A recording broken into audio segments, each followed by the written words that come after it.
प्रक्रिया हे सांगत नाही. तेच होणार, पण एवढं सगळं पगार कसं होईल? हे बोलवा. सगळं एका जायला. आता यांनी 10 वेळा दाबलं तेव्हा तो प्रॉब्लेम आला. ही मशीन आहे त्यावेळेला आला. जर 10 वेळा कुणाला प्रॉब्लेम आला असता तर त्यांनी सांगितलं असतं ना. असं जर तर मध्ये आपल्याला मोडून नाही चालणार. आलं का तुमच्या लक्षात? जर तर मध्ये मोडून नाही चालणार. आपल्याला टेक्निकली बोलावं लागेल, भावनिक नाही. यांना समजलं म्हणून यांनी आवाज केला. ज्यांनी 10 वेळा दाबलं असेल त्यांनी बोललेच असते ना. त्यांना नाही बोललं म्हणजे नाही आहे. एक मिनिट किती वाजता वोटिंग केलं? टायमिंग सांग, उत्तराला उत्तर दे.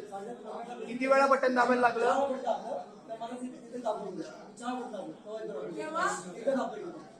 तेव्हा का नाही सांगितलं दादा?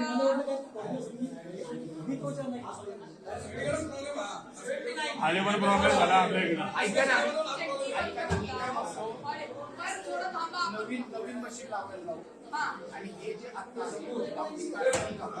बरोबर, जर का जास्त फरक निघाला तर बाकीच्या पुढचं आतापर्यंत कळेल किती मार्जिन मध्ये आहे. ह्याच्यामध्ये कमळचा गॅप जास्त निघाला ते वोटिंग कमळचा जर मार्जिन जास्त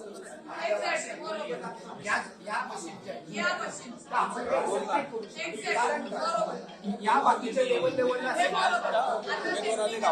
या 2 मशीन नवीन लावायच्या. या 2 मशीन नवीन लावल्यानंतर यांचं मतदान परत घ्या. एक काम करा आणि मग तो डिफरन्स आहे तो आपण बरोबर, हेच माझं म्हणणं होतं.